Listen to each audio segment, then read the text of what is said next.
উন্নয়নের জোয়ারে ভাসছে বাংলা। কলকাতা পুরোটাই জলমগ্ন, আপনারা দেখেছেন।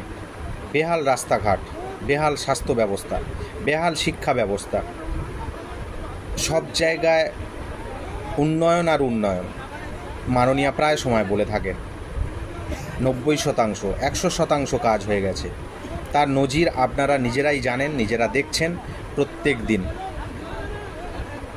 শুধু আছে কাটমানি, শুধু আছে চুরি, শুধু আছে মুসলিম তোষণ, শুধু আছে চাকরি বিক্রি করে টাকা ইনকাম, আর আছে কাটমানি। উন্নয়নের নামে যে ভাঁওতাবাজি, যে মিথ্যাচার প্রায় সময় করে থাকেন এই রাজ্যের মানুষ, সেটা হাড়ে হাড়ে টের পাচ্ছে এবং সেটা আপনারাও বুঝতে পারছেন। মানুষকে সন্তুষ্ট করার জন্য চালু রেখেছে শুধুমাত্র ভাতা ভিক্ষা, অনুদান, ক্লাবে টাকা দেওয়া, দুর্গাপুজোয় অনুদান, এই করেই বাংলার মানুষকে সন্তুষ্ট করে রেখেছে। আর নির্বাচনের পুলিশ প্রশাসন এবং রোহিঙ্গাদের কাজে লাগিয়ে জোর করে ভোট চুরি করে ক্ষমতায় থাকা।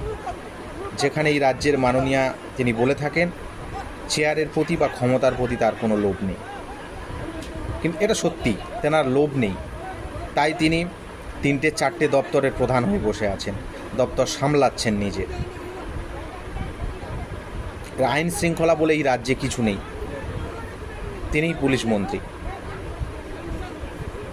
আপনারা দেখুন রাস্তাঘাটের আন্দোলন, রাস্তাঘাটের অবস্থার জন্য যে আন্দোলন এই মানুষগুলো করছে, শুধু রাস্তাঘাট নয়, সর্ব জায়গায় সর্বত্র এই রাজ্যের বেহাল অবস্থা।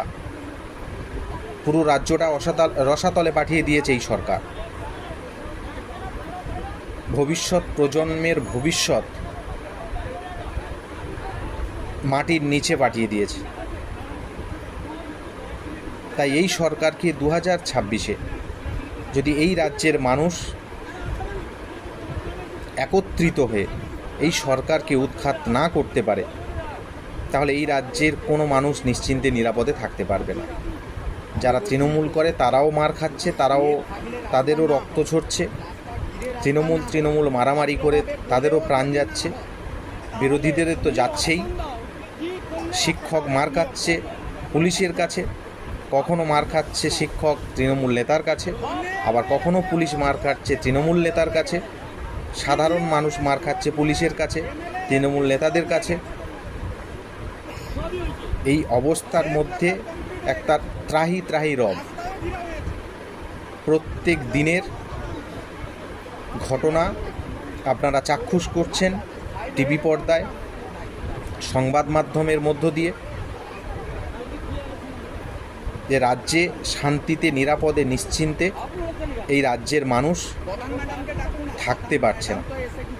প্রত্যেকটা দিন উদ্বিগ্ন মধ্যে দিয়ে এই রাজ্যের মানুষকে কাটাতে হয়।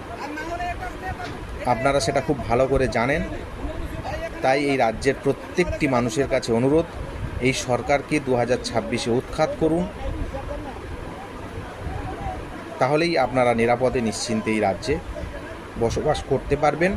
আপনাদের ভবিষ্যৎ প্রজন্ম, আপনাদের সন্তান সবাই নিশ্চিন্তে নিরাপদে চলাফেরা করতে পারবে, বসবাস করতে পারবে, থাকতে পারবে এই রাজ্যে।